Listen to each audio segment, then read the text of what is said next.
Bate-papo das 6. Oferecimento Uniscan, diagnóstico por imagem. Rio Doce Radiologia. Unicor.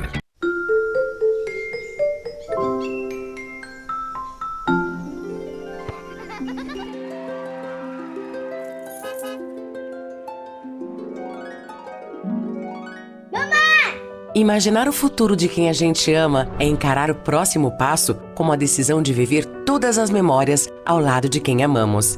E estar presente em todos os momentos requer atenção, carinho e, o mais importante, saúde, para viver e construir o amanhã ao lado das pessoas que mais importam em nossas vidas. O futuro é cuidar de si e contar com quem também cuida de nós. É deixar o check-up em dia para viver intensamente. E quando o futuro está ali, bem na nossa frente, perceber que só é possível com a saúde em dia. Check-up Premium. Agende o seu. Uniscan e LMC Hospital. A gente cuida.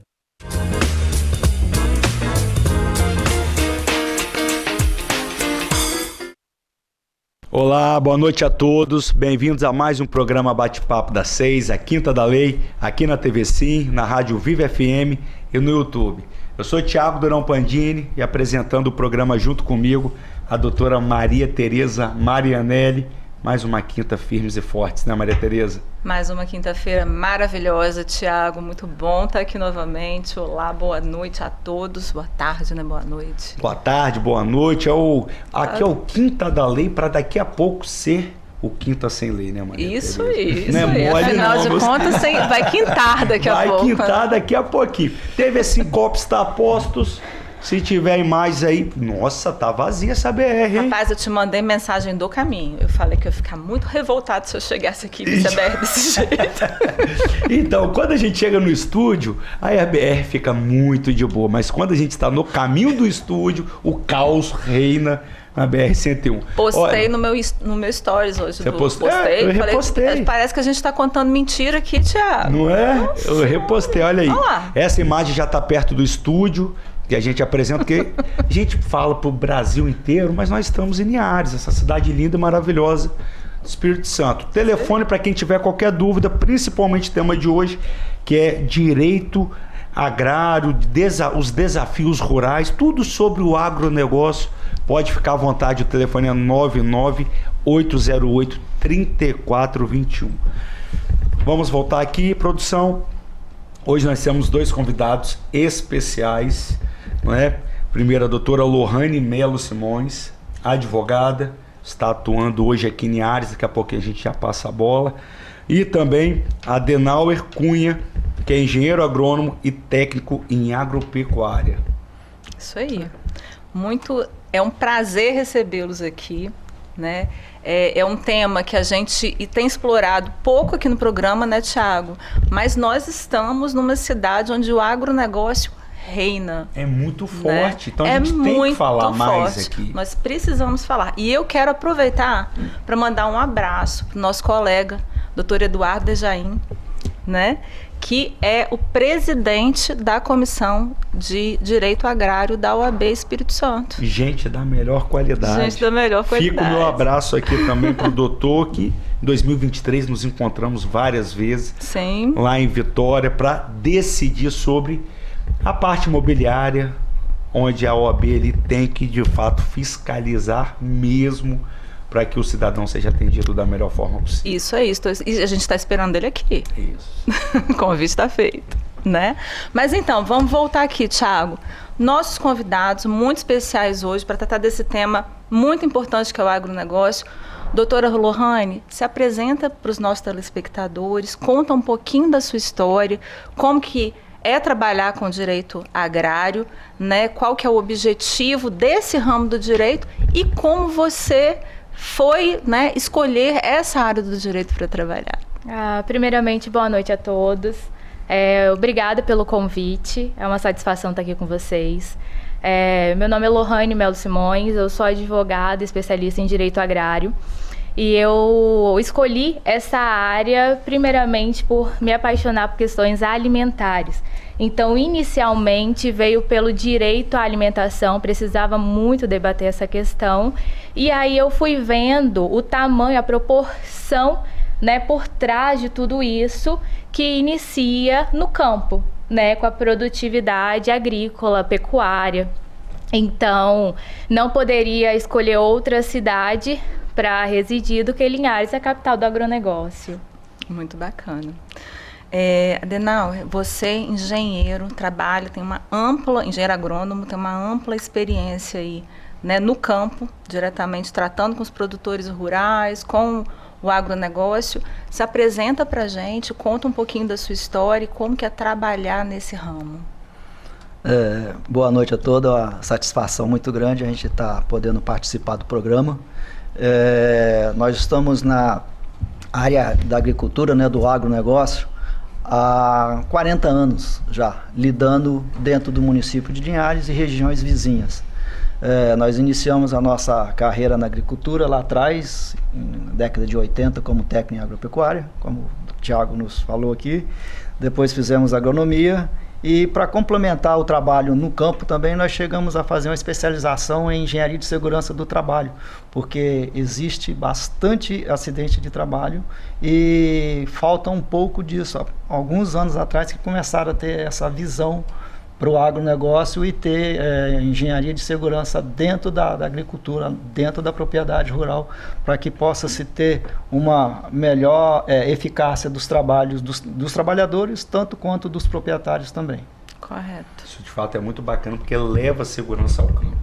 Como bem diz, tanto para o funcionário quanto para o empregador. Doutora Lohane, aí eu gostaria que explicasse um pouquinho essa questão dos contratos agrários. Porque se a gente fala contrato agrário, para qualquer pessoa, não precisa nem ser produtor rural, às vezes você fica assim, tudo bem, mas qual a importância teria? Em que momento utilizar? Quais são os pontos que um produtor rural necessitaria estar atento? Dentro da legislação vigente, os contratos agrários, né, que são regulamentados, é o de arrendamento de parceria agrícola.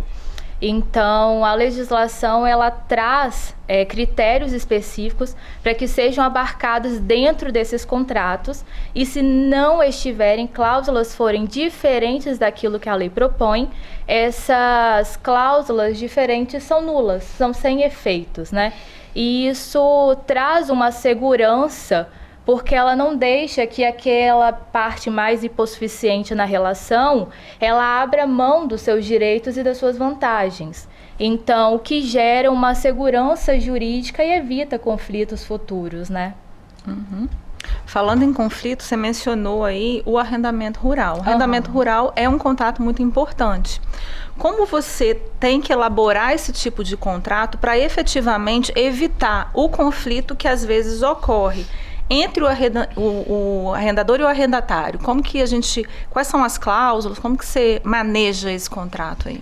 Então, inicialmente, né, explicando ali o arrendamento, o contrato de arrendamento, é necessário, é uma questão onde o produtor, ele passa, né, uma parte, ou o imóvel integral, para que seja feita uma exploração agrícola, pecuária, extrativista, agroindustrial, ou até questões mistas, para que essa pessoa, né, que fez o arrendamento, ela pague um aluguel. Então, quando a gente tem esse contrato, como eu falei, ela precisa seguir as diretrizes que estão estabelecidas na lei, é necessário que esteja muito bem descrito qual que é o objeto desse contrato, então o que vai ser ali plantado, né, qual vai ser a cultura ali desempenhada, quais vão ser os benefícios, se ele vai entregar a terra nua ou se ele vai entregar a terra já preparada, questão de moradias, benfeitorias, então questões de pagamento, cláusulas rescisórias, é muito necessário prestar atenção em todas essas cláusulas para, como eu disse, né, anteriormente, para evitar conflitos futuros e assegurar o direito de ambas as partes nesse contrato. Perfeito. Bacana, Adenauer. A gente falando de produtor rural, vem também muito à mente algo que mantém eles vivos. Exato. Que é o crédito rural. Crédito rural, o produtor está precisando. O que ele deve fazer? Como que funciona no dia a dia? Tiago, para um produtor rural, independente do tamanho da sua propriedade ou do seu poder aquisitivo na sua produção, a primeira situação dele é procurar uma empresa especializada em projetos agrícolas. Hoje nós temos N empresas hoje dentro da nossa cidade e no estado do modo geral. Procurando, ele vai passar para o dono da empresa, para os técnicos responsáveis dessa empresa, qual é a necessidade dele e o que ele está visando, o que ele está querendo fazer. Dentro do crédito rural tem várias modalidades diferentes e ele tem que ver onde é que ele vai encaixar dentro dessa modalidade.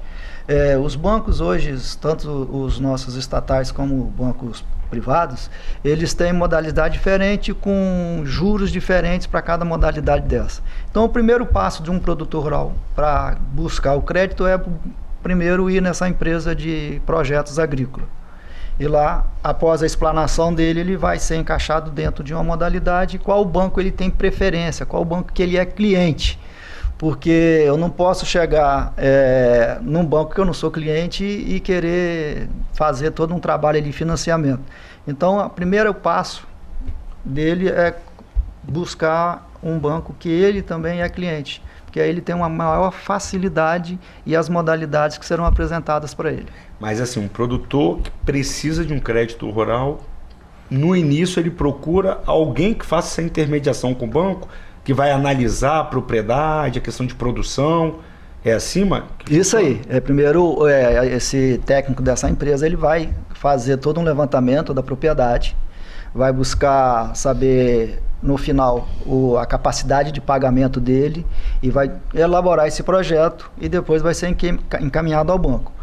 Nesse momento que está fazendo a elaboração do projeto, ele já começa a capilarizar todos os documentos necessários para que ele chegue ao banco e o banco faz o checklist, né, dessa lista, se está tudo ok, e aí ele entra para análise.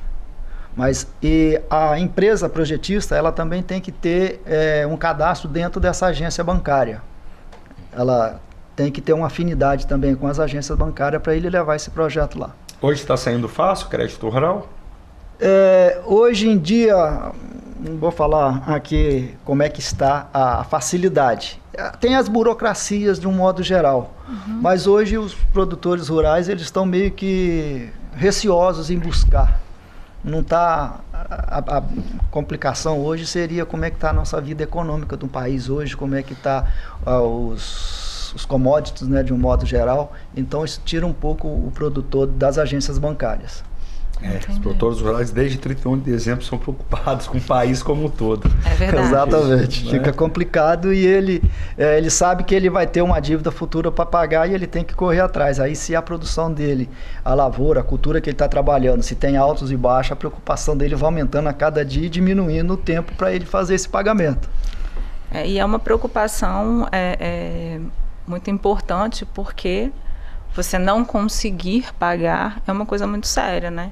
E falando aqui da inadimplência, doutora Lohane, quando essa inadimplência dessas operações de crédito rural, elas acontecem, seja por qualquer motivo, acontece seca, você não consegue garantir sua produção, acidentes, né?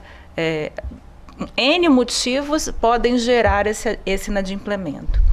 Quais são os procedimentos legais e o que esse produtor rural, qual a conduta do produtor rural para minimizar esse problema que ele está enfrentando? Como que ele deve proceder aí nessas situações de inadimplemento? Exatamente como você falou, você trabalhar com uma atividade que depende de fatores climáticos e do mercado é completamente difícil, né? E aí, quando você faz o crédito, você recebe aquele valor que nós sabemos que é um valor vultuoso para fazer, e quando você fica inadimplente, nossa, desculpa, gente. Quando ocorre quando você fica inadimplente, sim, desculpa. Sim. Não, ocorre muito, né? Mesmo. Sim. E você quer verificar, nós temos hoje uma prorrogação dessa dívida Então, assim, quase sempre o governo também ele dá um período de prorrogação da dívida para que esse produtor ele consiga arcar com esses valores, né, num período maior. Claro que quando a gente fala de questões de fatores climáticos, a gente sempre requer ao produtor que ele faça, né, pareceres técnicos para comprovar aquela situação dentro da propriedade. E quase sempre não é uma propriedade em si que sofre ou com uma geada, ou com a seca, com alguma questão assim, né? Praticamente todos ali vizinhos de uma região. Então, a gente sempre analisa aquele contrato, faz a medida da capacidade econômica desse produtor também para apresentar ao banco e aí fazer um prolongamento dessa dívida, tentando minimizar ali a questão dos juros, né? E aí muito cuidado na questão de fazer uma renegociação, porque você faz um novo contrato. E aí, muitas vezes, você perde o direito daquilo que foi negociado anteriormente, enfim, podendo ter os seus bens logo ali penhorados, aquelas questões todas. Conheço alguns casos assim. E aí fica uma dívida impagável. Sim. Na realidade, quando você tem esse problema da inadimplência, se você se calçou no seu contrato de arrendamento, no caso, ou não, ou se você é um proprietário direto e no contrato que você fez num projeto agrícola, uma das primeiras coisas que você vai junto é procurar o responsável técnico que fez o projeto e através disso você faz toda uma explanação do porquê que você perdeu, do que você não tem o dinheiro. E aí, se couber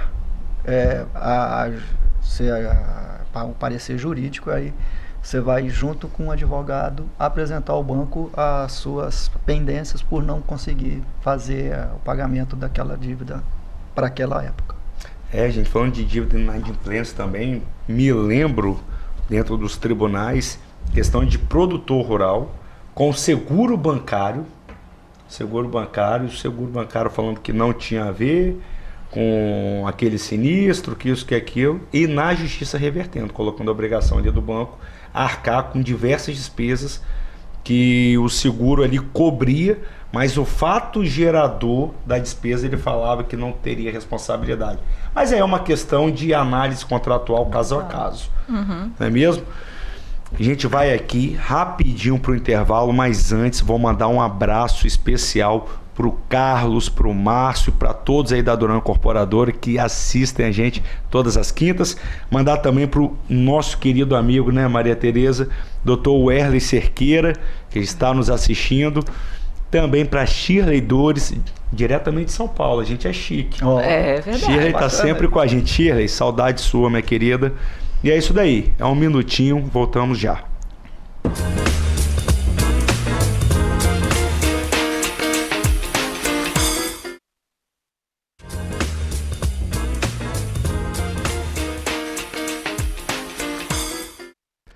Voltamos com o segundo bloco do programa Bate-Papo das 6, Quinta da Lei, aqui na TV Sim, na Rádio Viva FM e no YouTube.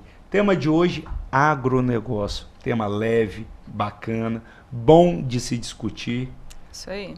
Tem que ser abordado. Tem que ser, é necessário. Isso aí. Né? Começando esse bloco, mandando um abraço para o nosso amigo Renato Minassa, doutor Renato Minassa, especialista em terrenos de marinha, que está assistindo a gente aqui ao vivo agora. Não é qualquer um que tem essa expertise, não. Inclusive, Thiago, dia 26 esse mês, a ESA, né, OAB, está oferecendo um curso sobre terrenos de marinha. A gente vai ter a oportunidade de ouvir o Dr. Renato Minassa palestrando. Então, assim, quem estiver assistindo a gente, faz a inscrição lá.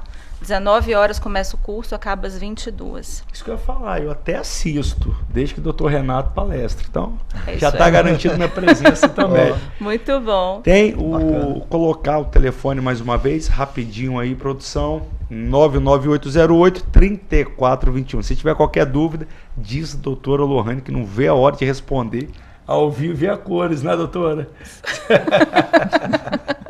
Vamos lá, vai lá, Maria Tereza. Voltando aqui, Thiago, com uma questão que é muito importante a gente tratar, que é a sucessão familiar em propriedade rural. A gente estava aqui no intervalo batendo o papo aqui com o Denauer. De quina aí.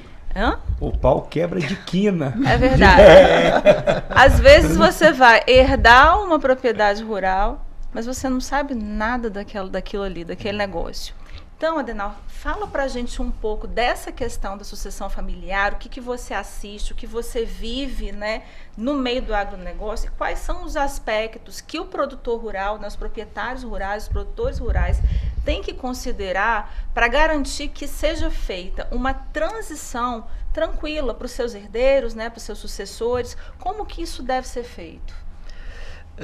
Maria Tereza, a gente vê durante as nossas andanças pelas propriedades rurais que muitas das famílias, quando elas têm herdeiros, e são mais de uns, a gente chega a algum ponto em que muitos dos filhos, muitos dos herdeiros, eles não têm interesse em ficar na propriedade.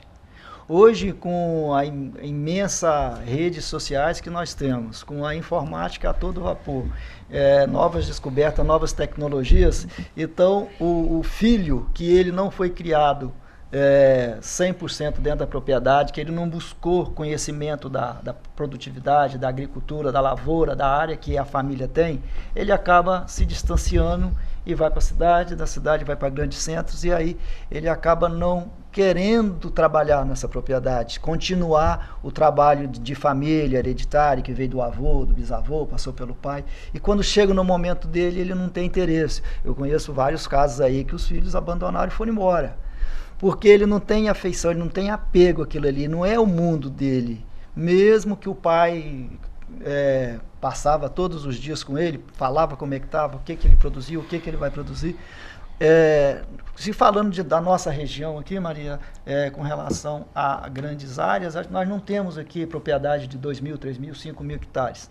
Aí fica mais difícil ainda, porque o filho, né, o herdeiro, tanto um homem como mulher, ele está querendo outros ares, busca outras profissões, que vai dar para ele satisfação pessoal. Enquanto que se ele pegar essa propriedade, vai dar satisfação para a família, para o pai, para a mãe. Então ele acaba abandonando, ele não fica na propriedade. Agora tem os direitos aí, quando o pai, né, o proprietário, ele faz o testamento, faz um inventário, e aí uma força maior, ele acaba ficando na propriedade, mas por pouco tempo.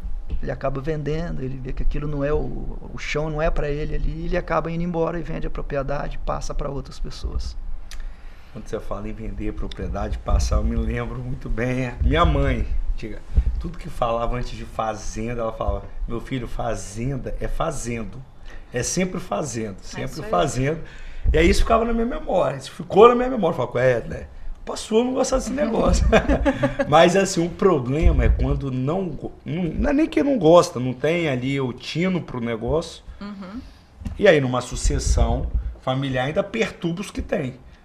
Não deixa o irmão tomar conta, o que tem mais interesse, nunca não está satisfeito com uma possível divisão, etc.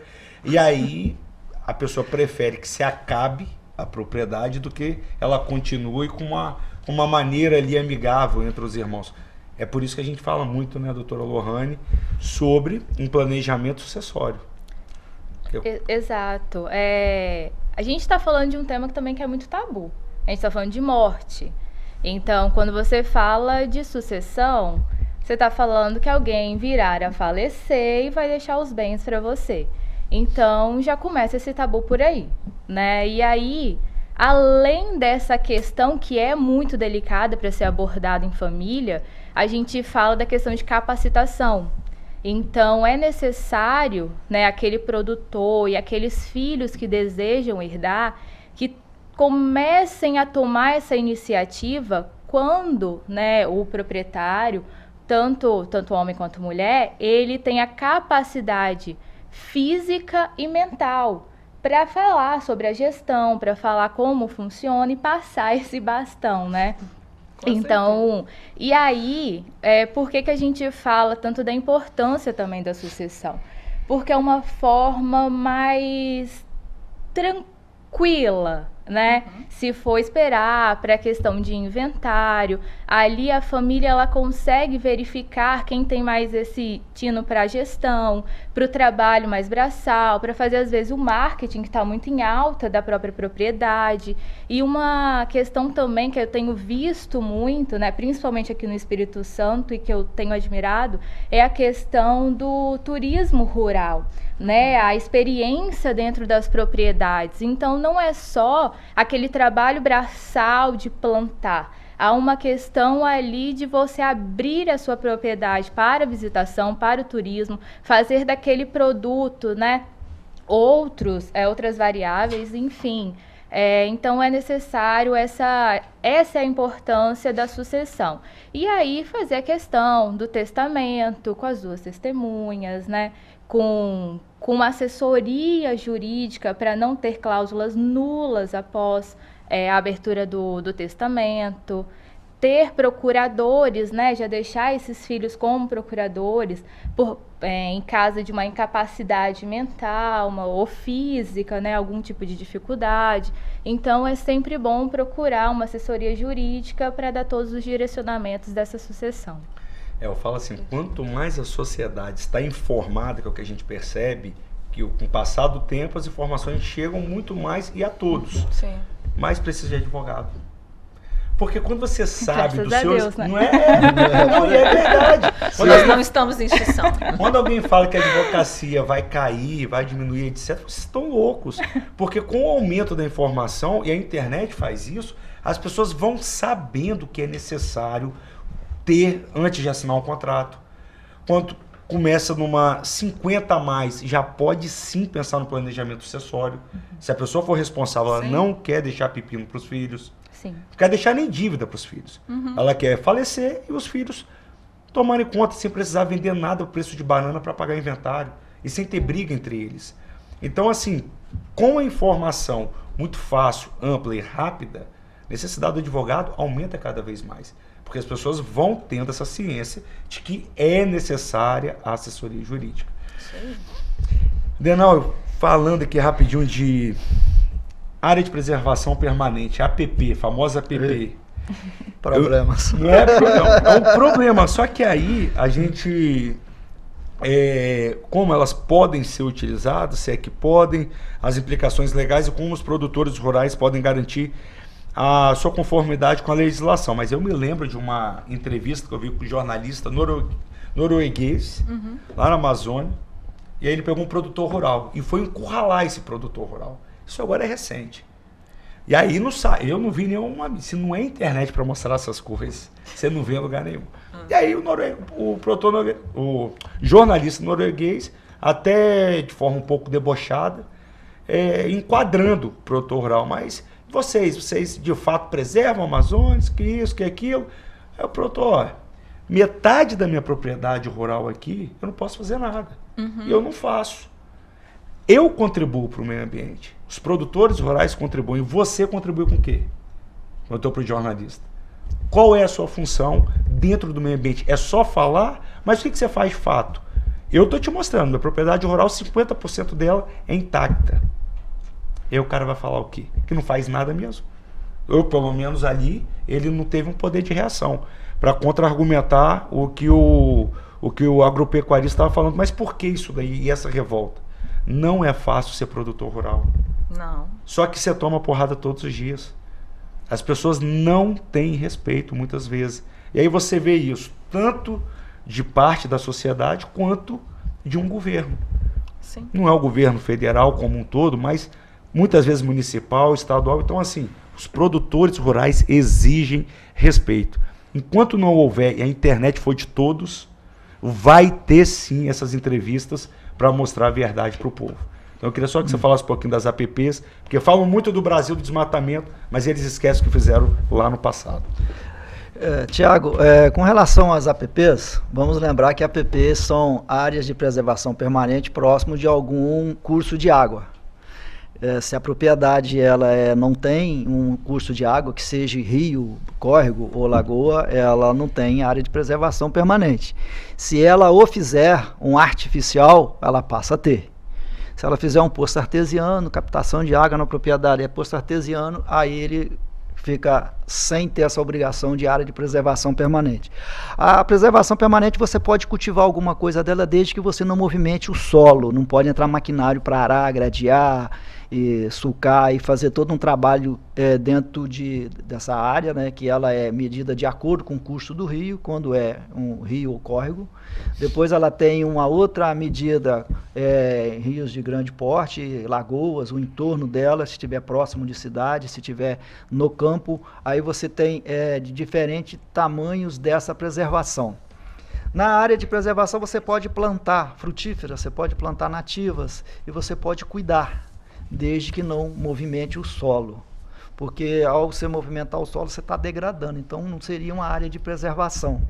E, diferentemente da área de reserva legal, que toda propriedade ela tem que ter 20% da sua área total de área de reserva legal.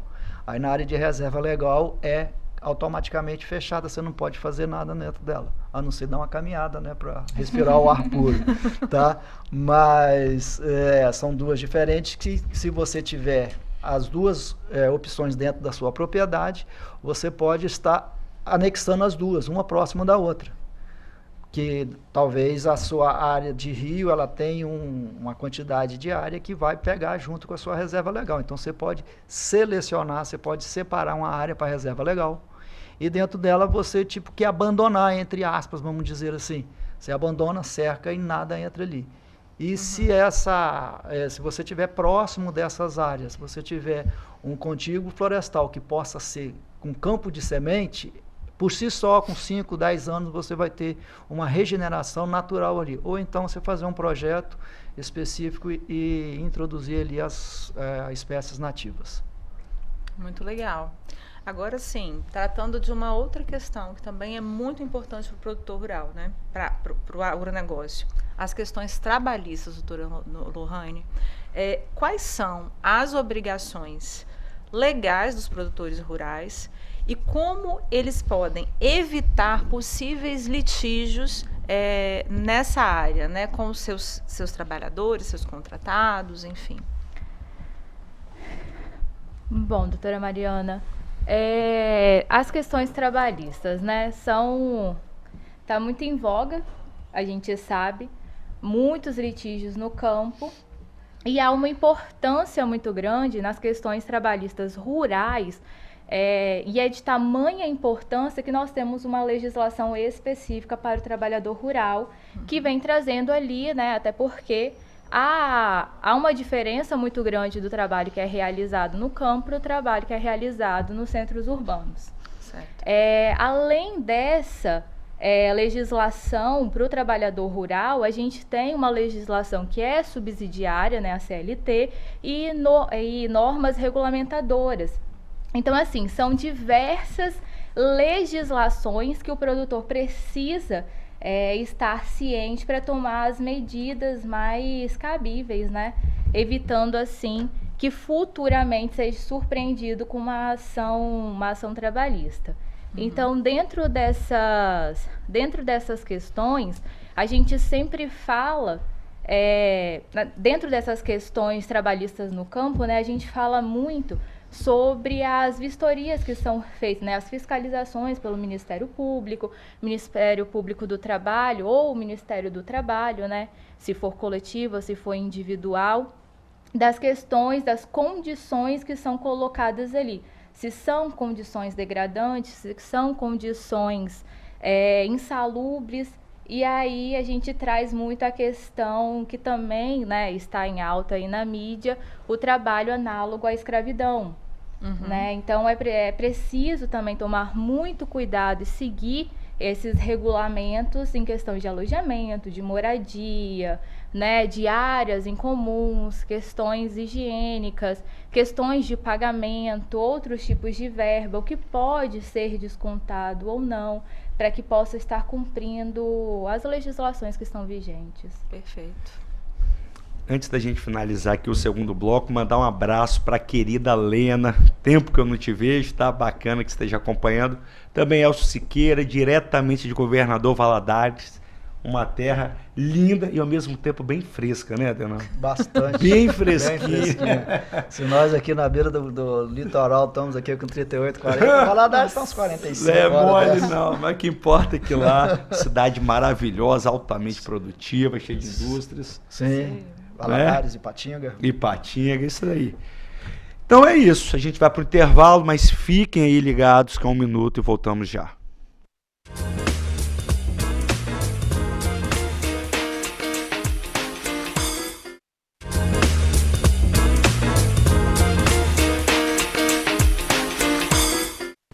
Voltamos com o terceiro e último bloco do programa Bate-Papo das 6, é Quinta da Lei, aqui na TV Sim, na Rádio Viva FM e no YouTube. O tema de hoje é agronegócio. Então a gente está falando sobre tudo que é importante para você saber, você que é produtor rural, ou você também que às vezes nunca foi numa roça, mas para ficar ligado nas leis, no que é direito, no que não é. Para isso, Maria Tereza, a gente tem uma pergunta bacana. Tem uma pergunta bacana. Olha só, existe uma coisa que chama rastreabilidade de alimentos. Quais são, Adenal, as exigências legais para implementar esse sistema na produção agrícola e de que forma isso pode influenciar a comercialização e a conformidade com as normas de segurança alimentar? É um tema bastante complexo hoje, a rastreabilidade de alimentos. O que significa isso? É você rastrear de onde foi produzido esse alimento até chegar ao consumidor final. Então, todos os entes que fazem parte desse caminho do campo até chegar no consumidor, ele deve ser rastreado. Para que você faça o rastreamento, então inicia-se lá na produção, lá no produtor rural, na propriedade dele, ele fazer... Tem empresas que fazem esse contrato com ele e elas têm que estar associadas a uma associação brasileira, no nosso caso, né, no Brasil, e ela vai dar um código para ele.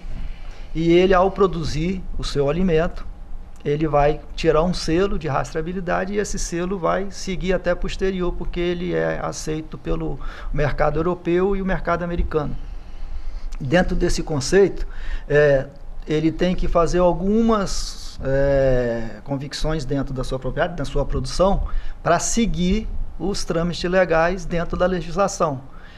Tem que saber a dosagem certa de defensivo, tá com as leis ambientais todas certinhas para não ter problema futuro, porque se dentro desse caminho que esse produto faz até chegar ao consumidor, se nesse caminho ele tiver algum tipo de contaminação, a rastreabilidade faz com que a fiscalização consiga saber aonde é que ocorreu essa contaminação do alimento. Isso vem desde a década de 80 a 90, mais ou menos, quando aconteceu, inclusive foi no nosso estado, uma contaminação com morangos do nosso município aqui de Venda Nova. E foi feita uma fiscalização e os testes deram positivo para resíduo acima do permitido. Todo agroquímico, a gente costuma falar na área agrícola que é remédio, não é agrotóxico. Agrotóxico para o mal. Que os nossos remédios também eles são químicos, né? Então, o agroquímico, no caso, ele tem uma dose que ele é aplicada na lavoura e essa dose ela tem um residual mínimo possível que o alimento pode ser vendido com aquela dose. Se passou uma quantidade mínima que seja, ele é passível de ter algum tipo de autuação, de notificação e de multa. Então, a rastreabilidade, ela traz isso. Então, todos aqueles que participam dessa produção, ele tem que estar. Quais seriam as obrigações dele, como que ele poderia fazer essa rastreabilidade? Buscar uma empresa que faça a rastreabilidade e se cadastrar nela, se inscrever.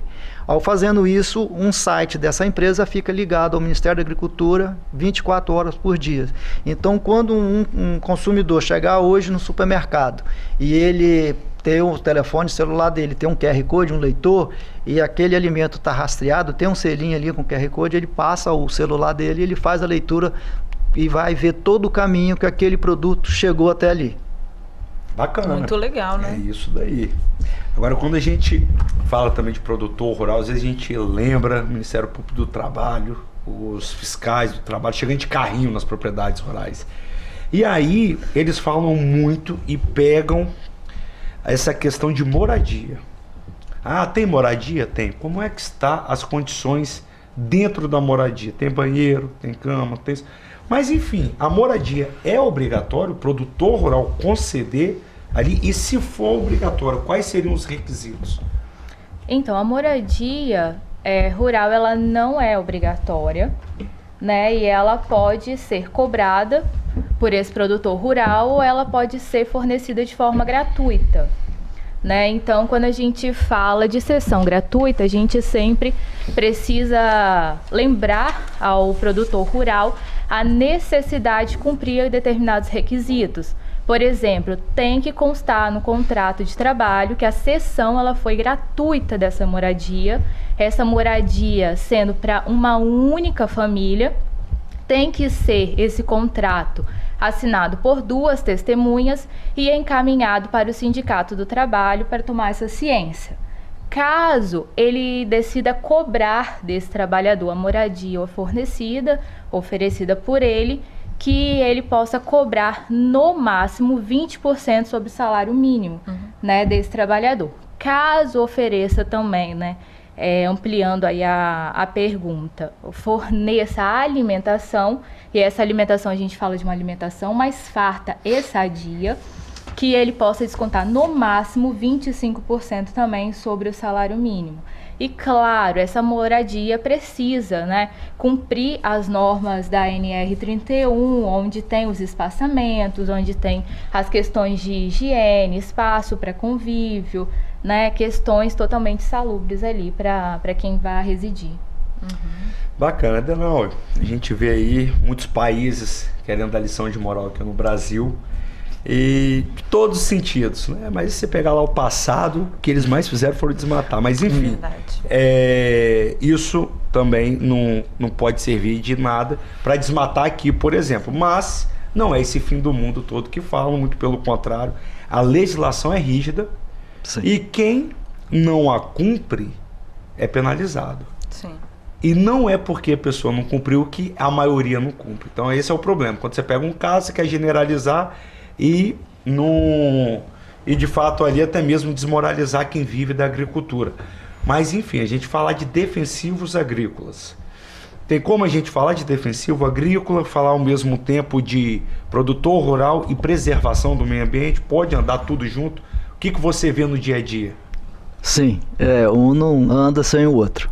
A legislação do defensivo ela é muito ampla e rígida, e aos rigores da lei a gente pode colocar assim, todo produto agrotóxico ou agroquímico, a pessoa pode escolher, ele passa primeiro pelo crivo do Ministério da Agricultura, ele tem que ser registrado.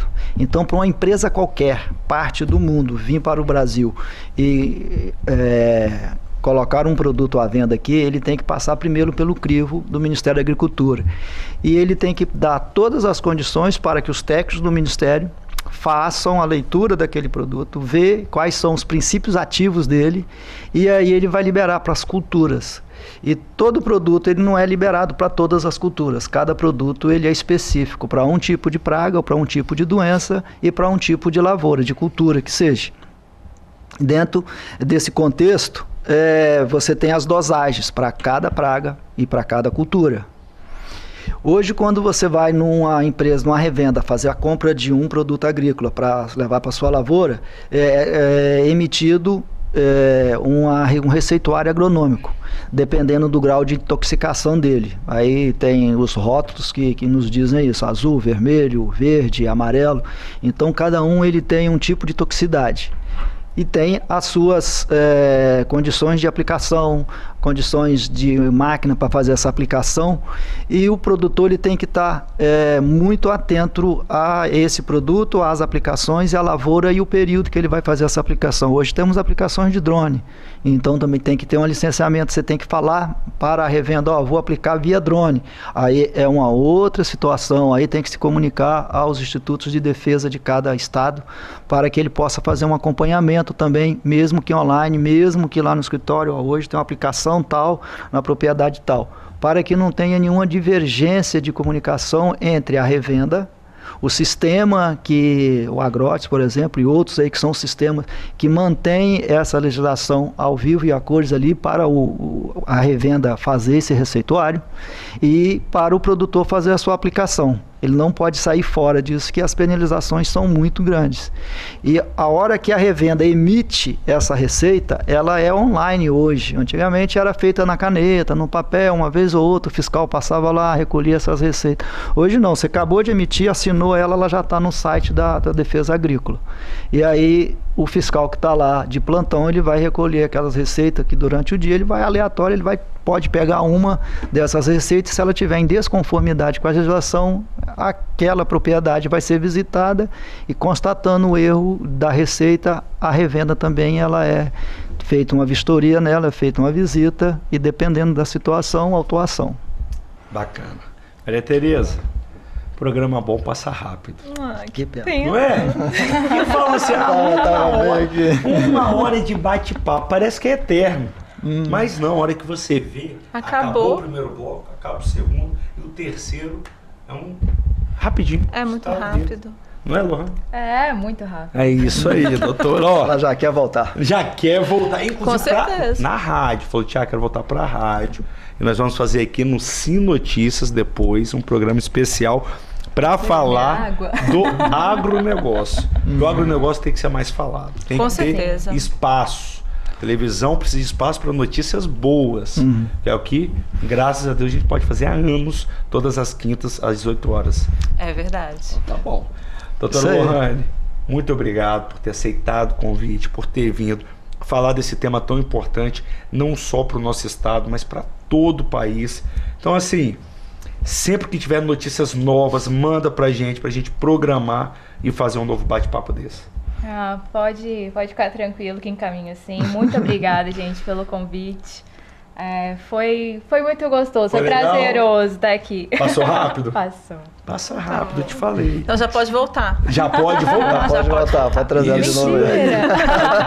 Adenauer, a gente agradece muito também por ter aceitado o convite, ter falado aqui de temas bacanas que são todos os dias abordados em diversas mídias, mas às vezes sem uma técnica igual a gente precisa de fato passar para a sociedade. Então, assim, te agradeço mais uma vez, muito bacana a sua presença aqui e está sempre convidado. Tiago, eu que agradeço a oportunidade, a gente está sempre aí à disposição para levar o conhecimento àqueles que não têm e melhorar também o conhecimento. O agronegócio ele é muito grande e a responsabilidade do mundo na prática de alimentação, o agro brasileiro ele está alimentando mais de 1 bilhão de pessoas. Então, o que nós vemos lá fora é o que a gente precisa ter aqui no país, que seria mais a união entre os nossos produtores rurais, de um modo geral, tanto os nossos pequenos como os grandes latifundiários que tem na nossa região centro-oeste, sul, região norte, que está aumentando bastante.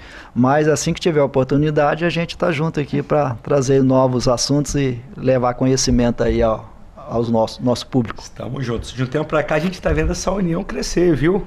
Inclusive a segurança em porteira, isso, aquilo, porque né, a pessoa fica a vida toda ali para comprar seu terreno e ainda tem que proteger para não ser invadido. É brincadeira. Eu acho que, inclusive, é um tema que a gente pode abordar num próximo programa. Não é mesmo? Né? Regularização fundiária de áreas rurais, invasão de terras. Porque assim, Maria Tereza, só um finalzinho, essa questão...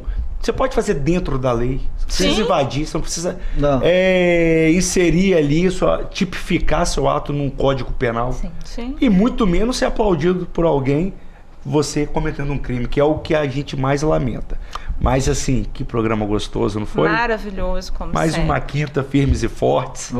Isso aí. Muito bom. Doutora Lohane, Adenauer, muito obrigada por vocês terem aceito o convite, né? Foi um prazer esse programa, foi maravilhoso, acho que esclarecedor, né, Tiago? E a gente já espera vocês aqui de novo. Tiago, muito obrigada. Estamos juntos, minha querida. Sempre um prazer compartilhar a bancada. Hoje eu tô mandando abraço igual a você. Isso. Né? Hoje eu tô bem em relações públicas, né? Gosta de abraço. O negócio é o seguinte. Pois é, então, ó, abraço, doutor Giovanni Rossetti. Opa, autoridade máxima no ramo imobiliário, principalmente. Super advogado e poeta, né? Exato. É isso aí. Grande abraço, meu amigo. Nosso amigo. coordenador aí da ESA e das comissões temáticas. Grande abraço e a gente agradece a todos que nos privilegiaram até o final aqui no programa. Lembrando, amanhã tem reprise de 6 a 7, domingo a partir das 15 horas, os programas vão ao ar e programa Bate-Papo das 6 é de quarta a sexta, mas só a quinta da lei. Fiquem com Deus, uma excelente quinta-feira.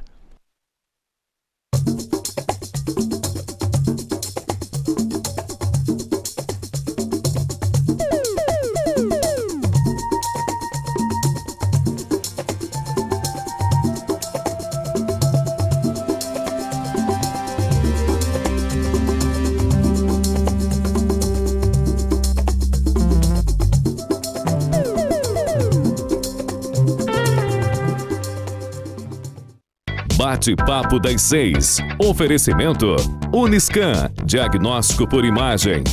Rio Doce Radiologia. Unicor.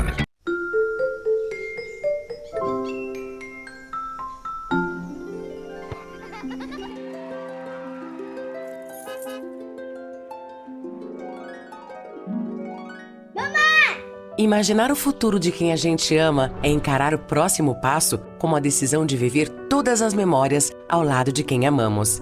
E estar presente em todos os momentos requer atenção, carinho e, o mais importante, saúde, para viver e construir o amanhã ao lado das pessoas que mais importam em nossas vidas. O futuro é cuidar de si e contar com quem também cuida de nós. É deixar o check-up em dia para viver intensamente. E quando o futuro está ali, bem na nossa frente, perceber que só é possível com a saúde em dia.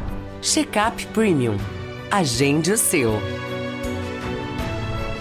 Uniscan e LMC Hospital. A gente cuida.